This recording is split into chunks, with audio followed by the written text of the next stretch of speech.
perform the bench press, the first thing you have to make sure is you have all your equipment set up. We have our bench here.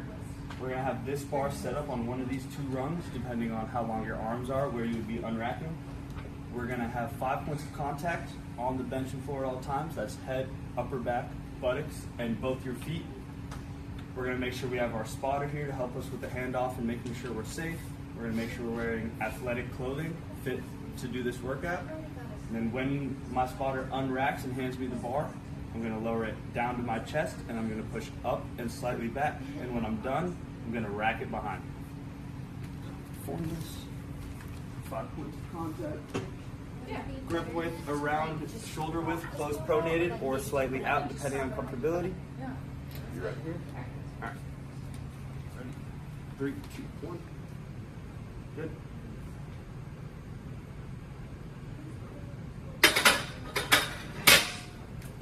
Alright, moving on. We are going into the back squat. We have adjusted the bar height to match the level of my clavicles, as well as these bars right here are adjusted to match my lowest point of the squat in case there needs to be any weight dropped. So continuing on, have athletic attire. Getting into position, you're going to want feet roughly shoulder width apart, while we're doing high bar for this example. So the bar will rest on my upper trap. As far as width, I'll be slightly more than shoulder width apart, while having a closed pronated grip. So when you're coming down from the side view, you want your hip crease to go further than your knees when you go down, as well as keeping a neutral, rigid spine. So it should look like this. So the toes are slightly pointing outwards to prevent any knee valgus. So I'm going to demonstrate the exercise now. I'm going to have my spotter right here.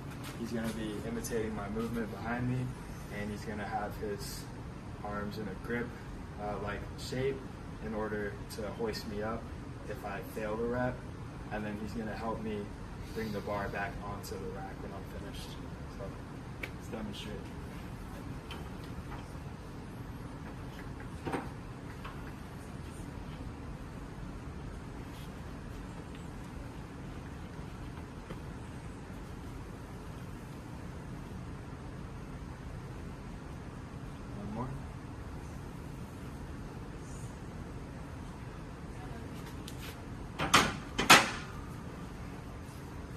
Today we'll be discussing 1 rep max protocol for bench and squatting or deadlifting as well.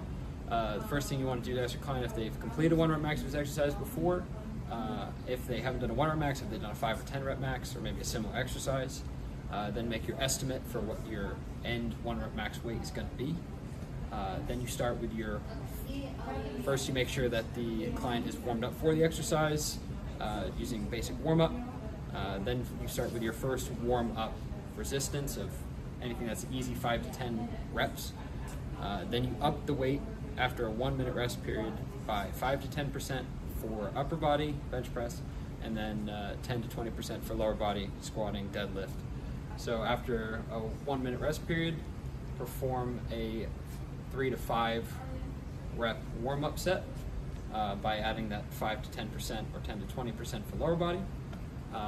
Moving on, you have a 2 minute rest period after that. Then for your next, you'll have a near maximal repetition for 2 to 3 reps, again by adding that 5 to 10% for upper body bench press, and then 10 to 20% for lower body back squat or deadlift. And then 2 to 4 minute rest in between that, and you're ready to perform your first 1 rep max attempt, again by adding the 5 to 10% for upper body, 10 to 20% for lower body. Perform the rep. If it's successful, again give them another 2 to 4 minutes to rest, add up another 5 to 10% for upper body, 10 to 20 for lower body. If it's not successful and they failed, then you drop the weight again after the 2 to 4 minute rest. You drop the weight by 2.5 to 5% for upper body, and then 5 to 10% for lower